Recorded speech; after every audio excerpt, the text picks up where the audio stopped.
one of my students said, well, here's a poem. It's from Hafez, this great Persian Sufi poet. And he said, Jange haftado domelat hamira uzbane, chunadidan hakikat rahiyaf sane zadad. That the war between 72 nations has left everyone in misery and suffering because they have not seen truth. They created fairy tales. That is such a profound truth.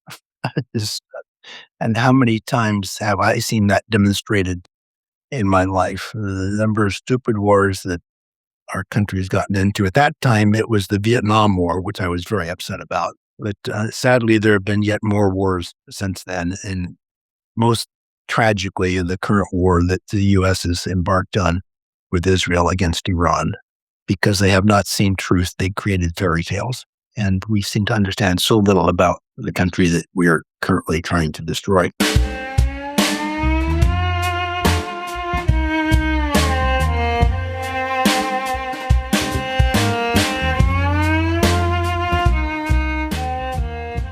Less than 24 hours after he graduated from college, Paul Barker was on a plane en route to Iran, where he would spend the next 5 years as a Peace Corps volunteer, immersed in Iranian culture and history. And though he followed that with another 3 decades of international work, he remains, in the thrall of Iran. And he understands more so than almost anyone the scope of the cataclysm unfolding there. I'm Christopher Wurst, and this is Soft Power. Powerful. Soft Power. Powerful stories. Powerful. Soft Powerful. Stories. I grew up in Newport, Oregon, a small town on the Oregon coast. It was largely at that point a fishing and logging community, although now it's mainly tourism. I couldn't understand how anybody could ever grow up someplace without an ocean so close by. My parents had come from Kansas, and I thought of that as a just abysmally hot and dry and arid place. So I was so glad they came to Oregon. I, from a fairly early age, had a fascination with the rest of the world. I stare at books and see pictures of the Acropolis and pyramids and other places that just fascinating, wondering if I'd ever get to see them. I think an interest in traveling was an early feature. And I was lucky when I got to high school. There was a tour of a bunch of countries in Europe and the Middle East for high school students from Oregon that my mother got me involved in. So I got to visit a number of countries in the Middle East and Europe at that point. And I found the Middle East to be absolutely fascinating and Europe not so much. It was just so different. It was like you were stepping back in time, going through the covered bazaars and seeing life in a very different rhythm and different clothing and everything else. It was enchanting. It was sort of like biblical stories coming to life. Did you have any role models or heroes when you were young? Later on, I guess, as I got a little older, I came to really admire people like John Kennedy in his vision of new frontiers and his ideas for the Peace Corps and the space race and all these things that we could do in a positive way in our world.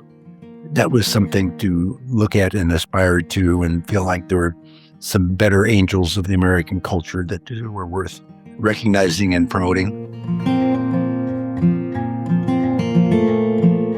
I applied to Lewis and Clark College in Portland, Oregon. They are famous for their overseas study programs. And during my freshman year, they had a program in Iran, which I knew absolutely nothing about, but I knew it was kind of in the Middle East, in that corner of the world. And I thought, well, that'd be fascinating. It was a great experience. Got an introduction to Farsi. We traveled around the country and saw the architectural treasures and artistic wonders of that country and experienced the depth of Iranian hospitality firsthand. It was just very deep experience for me. I did apply for the Peace Corps, and I was just lucky enough that they actually chose me for Iran. And I started this deeper immersion into Persian culture and language. I was assigned to go to Bidokht-e-Gonabad. Bidokht is a small town, about 5,000 people. So based on where I grew up in the Oregon coast, it was about the right size. But it's in the desert, about 50 kilometers from the Afghan border. They're in my little town in Khorasan. It was a beautiful little place in this very dry desert, and it was a fascinating place.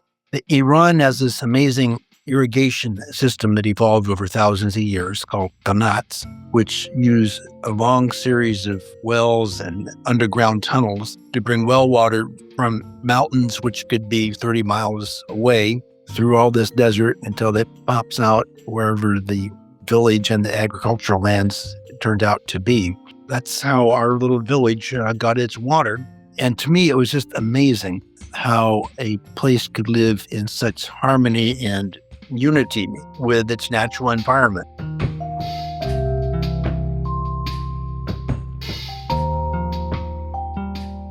Houses were largely made out of mud and straw, although there had been an earthquake and the buildings that were rebuilt after that were concrete and kind of ugly, but they weren't going to fall down if there was another earthquake. My first year, I lived in one of these concrete houses built after the earthquake.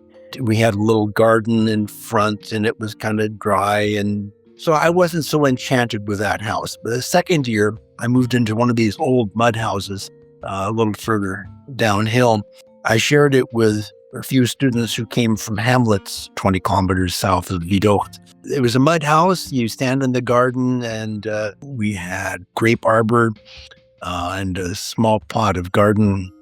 You hear the noises of neighbors who were farmers getting up in the morning early for prayers and then heading off to the fields with their donkeys or, depending on the season, whatever that is they needed to do.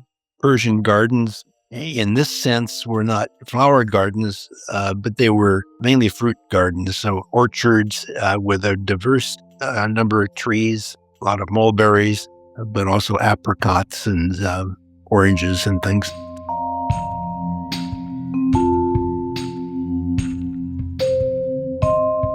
And I was very much the only American in town. I was the esteemed guest. About a week after I arrived in Bidokht, there was an Islamic feast day. The Sufi master invited all the men from town to come to his house for a big meal. And there were so many people that this meal lasted over several days. I was a teacher and an esteemed guest, so I went with all the teachers on the first day to this big feast that was given in his house. Long loaves of Persian bread and big plates of rice and kebab and different khoreshts and things. Huge meal. My Iranian friend sitting next to me filled up my plate with lots of food. Well, I was kind of young then, so I could eat quite a bit, and I managed with some difficulty to eat this plate of food. And then they filled it up again. And, oh my God. So I had to work really hard to eat that second plate, and of course they filled it a third time. And there's no way I could deal with this. And after a while, the Sufi master looked around. He thought everybody was done, and he stood up, and everybody stood up, and I was still chewing away. It was very embarrassing. He offered to sit down, and so I could finish eating. So I assured him I was done. And then they invited me to come back the next day for the next sitting of the dinner. Persian hospitality.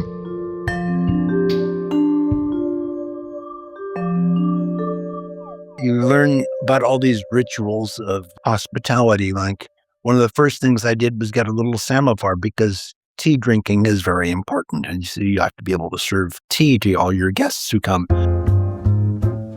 Every time I was a guest or I had guests come, it became a much more important social thing.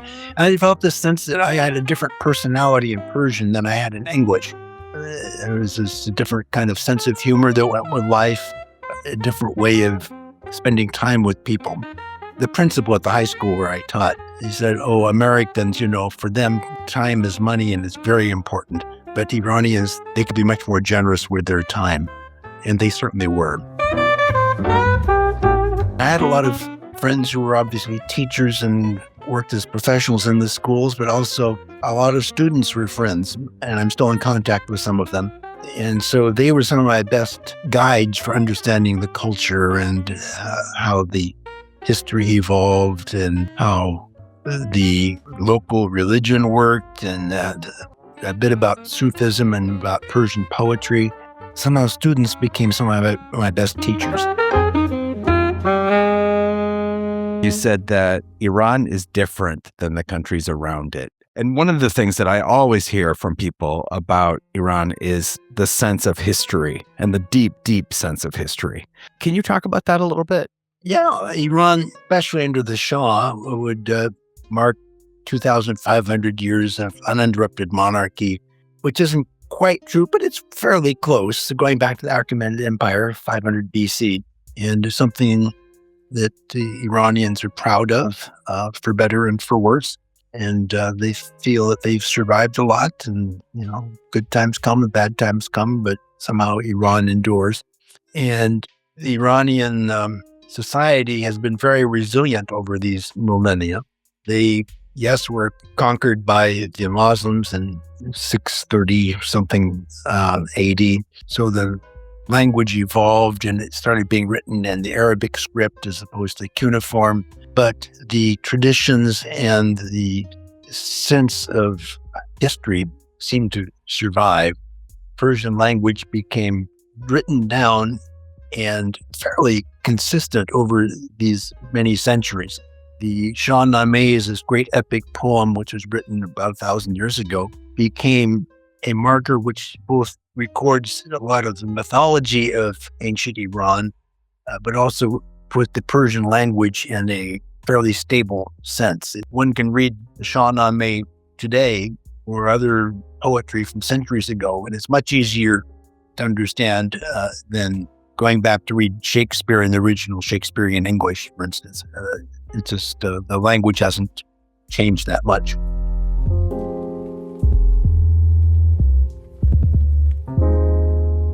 And so I got to understand the rhythms of life in this small, old farming community. I sometimes would go out to the fields with farmers just to have a chat with them and to see what they were doing. Among other things, Bidokht raised some opium. It was under a government license, and so it was very controlled who could go into the fields and how the harvest was done. And they raised saffron. And some of the best saffron in the world comes from Khorasan and across the border in Afghanistan. So it was interesting to join with students and their families a little bit in the more early morning harvest, because that's when you have to harvest saffron. And then in the evening, sitting around and separating the stamen from the flowers. And it's a stamen that becomes the spice that we all use. And you become impressed at how much work that is. It takes a long time to get a few ounces so you can understand why saffron is so expensive. But it was just a wonderful sort of a family experience to sit around and do all this. And you visit, you talk, and you separate out the spice from the petals of the flower. Evenings, a lot of sitting around, visiting, drinking tea, talking. After 2 years in Bidokht, I transferred to Shiraz, where I taught in the tribal high school. It was a very innovative education system which evolved for tribal students who were largely nomadic. This director of tribal education, Mr. Bahman McGee, evolved a system where for elementary schools, they would go to tent schools, and the whole school could be taken apart and wrapped up and put on one camel and migrate with the tribes as they moved. And then they developed this boarding school for high school students, and it became one of the best high schools in all of Iran. So I was lucky enough to be able to go and teach there for what turned out to be 2 years. And during the vacations, I and the other Peace Corps volunteers who taught there would often go out and visit with families of our tribal students. And it was like walking into a National Geographic story because these people were living in black goat hair tents with their flocks of sheep, also very generous with their hospitality, but a very different culture built around this rather rough and tumble life of migration and shepherding these large flocks of sheep and goats. That was a very rewarding experience.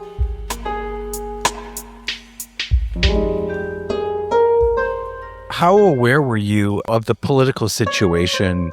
You talk about the physical size of the country and how huge it is. And you were far away from the north and the populated areas. I'm just curious how much you felt like you had your finger on the pulse of what was going on in the country politically. There is this secret police system called SAVAK, which was created by the Americans and the Israelis, and they have a very sinister reputation using spies and torture and different things, and it made people very distrustful of their own government and their own society, and you didn't know, my students didn't know, my teachers didn't know quite who to trust and not to trust. So there was an awareness that there was this sort of very unpopular quality to the Shah's rule. There was, at that point, a sort of Marxist mujahideen bunch of students or young men who opposed and occasionally used violent tactics against the government. So to the extent that we were aware of discontent in Iran, we probably imagined it coming not from the mullahs, but from the left-wing radical students and their supporters.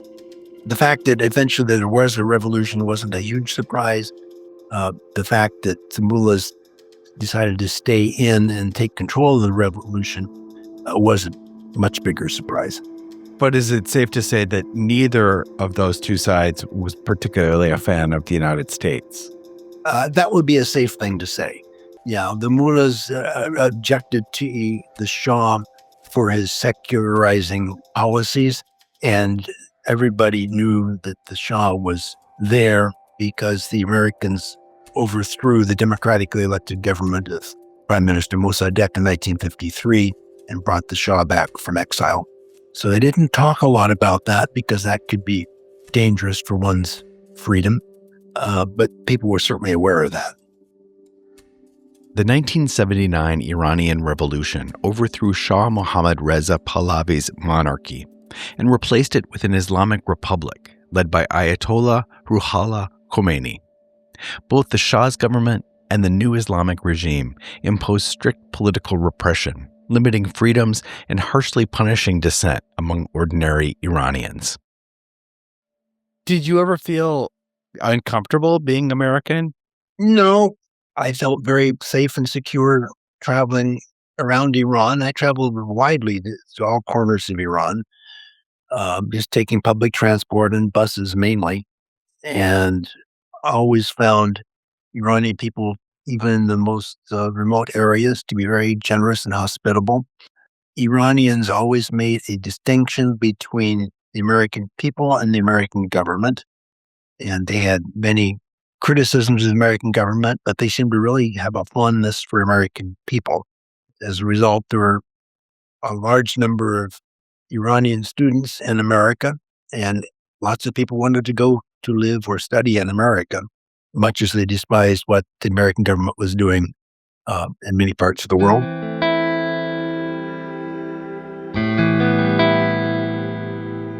I'm curious because I know that you went back following the Islamic Revolution.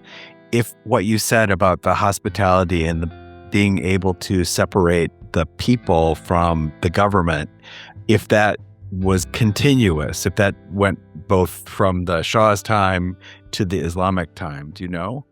Oh, I do know, and it very much does. The first time I went back was 1999. I was living in Afghanistan, and there was a conference in Tehran for refugee education. After the conference, I stayed for several more days, maybe a week, and I traveled public transport to Mashhad and then a bus down to Bidokht, and surprised some of my old students and friends there by just sort of dropping in on.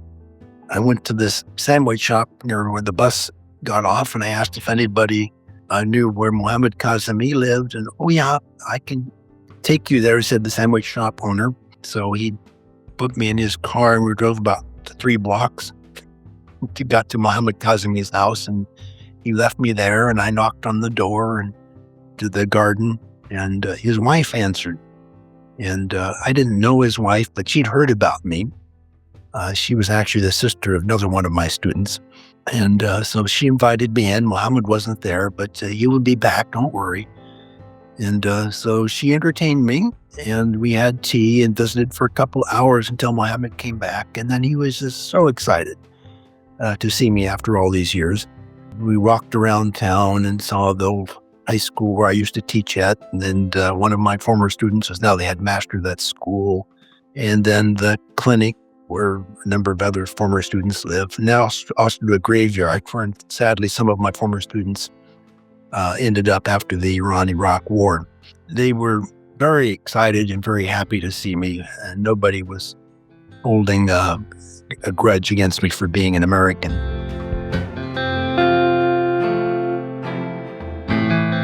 There was this horrible thing that happened early in the revolution when Iranian students took over the American embassy and kept 52 American diplomats hostage for 444 days.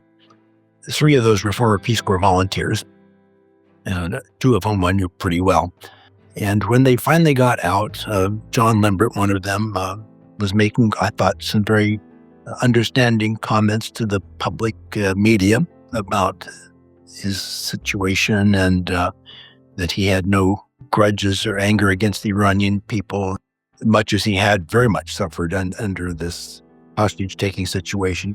So I wrote to him and thanked him for the comments he was making, and he wrote back and thanked me for my concern and said, "Well, you'd be interested to know one of your students was one of my former captors." And that was surprising, and I didn't know for quite a few years who that former student was. And I finally found out, and he turned out to be my very best student from Bidokht. He had gone on to a technical high school in Mashhad on a scholarship, and then a technical university in Tehran, where he was when the revolution broke out. And then the excitement of the revolution, he joined the students taking over the American embassy. Well, on my last trip back, 2019, to Iran, saw a couple of my former students, and one of them said, "Oh, Hossein would like to see you. Is that okay?" Because he's a strong supporter of this government. And I said, "Oh, I'd be happy to see Hossein." And so Hossein and his nephew came to see me at the hotel my last night there. And they brought a very generous gift of saffron from Khorasan. And we visited for quite a while and exchanged stories of the old times. And he had absolutely no anger at me for being an American, but enjoyed talking about our shared experience in Bidokht together all those decades earlier. Did you talk about the hostage situation? No, I didn't know how to raise that. John Lambert actually had asked me about that, and maybe I should have, but I didn't want to let him know what I knew, I guess. What do you want American people who don't otherwise know that much about the Iranian people to know about them? What a sophisticated culture they have, and how well educated they are. Their sense of national pride is strong. They're not proud of their government, but they are proud of their culture. I've traveled to Iran 4 times since I was a volunteer, most recently 2019. And we ended up going to a lot of places that are not on the common tourist path. Since I speak Persian reasonably well, I have a lot of conversations with people in markets and gas stations and streets and whatever, always friendly and welcoming, and surprisingly often outspoken against the government, things that apparently they would not say to other Iranians for fear of talking to some secret police person, but they seem reasonably comfortable telling a foreigner that, oh, we won't be free until this regime is gone, or, oh, if the Shah was still here, we would be a first world country now, or whatever. So there was a lot of sense that this regime is not popular, that people would like something else, but also people were afraid to take a very public stand against the regime because it does have a deserved reputation for brutality.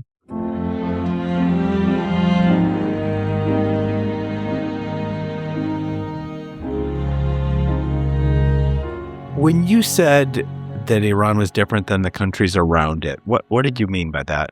Well, I think it's got more historical continuity than most. Afghanistan is often part of Iran. Iraq was often part of Iran.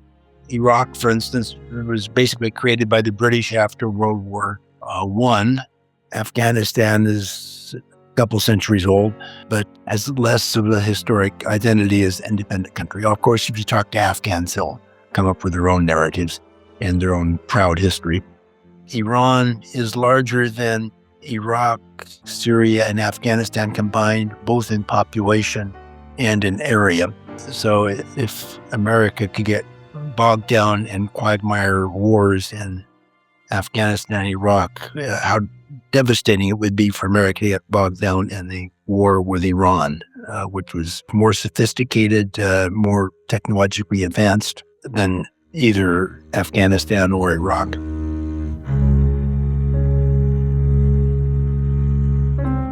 Because you said Iran is different than the countries around it, if you think that the administration really didn't think through what it was getting into.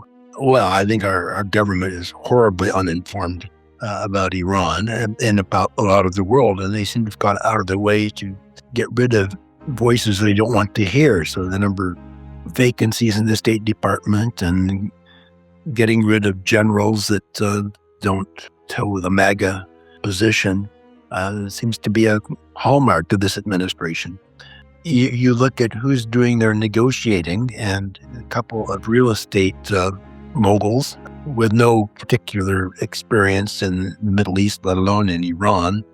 And this last bit of negotiation between Iran and the U.S. before the war, Iran put some very serious offers on the table, making gestures of concessions that were much greater than earlier. The Americans didn't seem to have technical experts who could understand what Iran was offering. So what could have been a great opportunity was totally ignored, and we are where we are.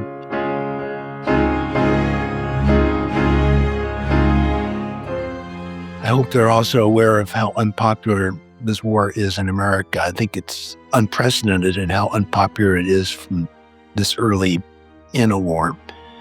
If I could have a more open and deep conversation, I would go into more detail about how horrible it is and how many of us are trying to work in this country to create conditions to end the war. Being a person who has friends and former students and associates in that country, what do you say to them? I'm careful what I say through my WhatsApp messages to Iran, because I don't want to get anybody into trouble for having American friends. But I do remind them of the times we had together and how the things I've learned from them and how much, and I'll quote them at that verse from Hafez, because they know that's one of my favorite verses, and it just seems incredibly relevant today. And I tell them how much I've continued to appreciate the friendship and the honesty and the kindness and the hospitality that Iranians have shared with me over the years. When I'm doing, I haven't forgotten that.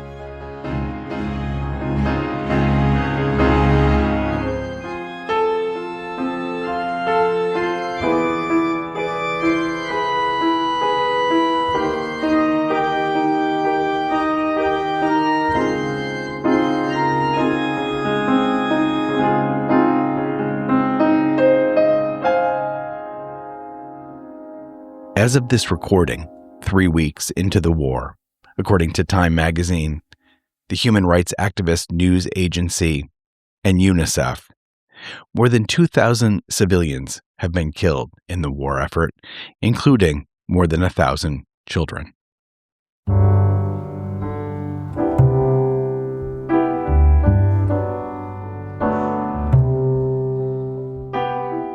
Paul Barker has had a long and distinguished overseas career. The day after he graduated from Lewis and Clark College, he departed for Iran as a Peace Corps volunteer. He stayed for 5 years, first as an English teacher, then at a boarding school for tribal students, and finally as a field officer. He continued his Peace Corps service in Bahrain, where he met his wife, Nora. He then spent 2 years in rural Sudan, running health programs for Eritrean refugees. Paul spent 28 years with CARE in Egypt, Ethiopia, West Bank, Gaza, Afghanistan, Sudan, Tanzania, and South Sudan. His last overseas assignment was for Save the Children International as country director in Afghanistan. He continues to be very active with the Peace Corps Iran Association. He has resettled in Oregon.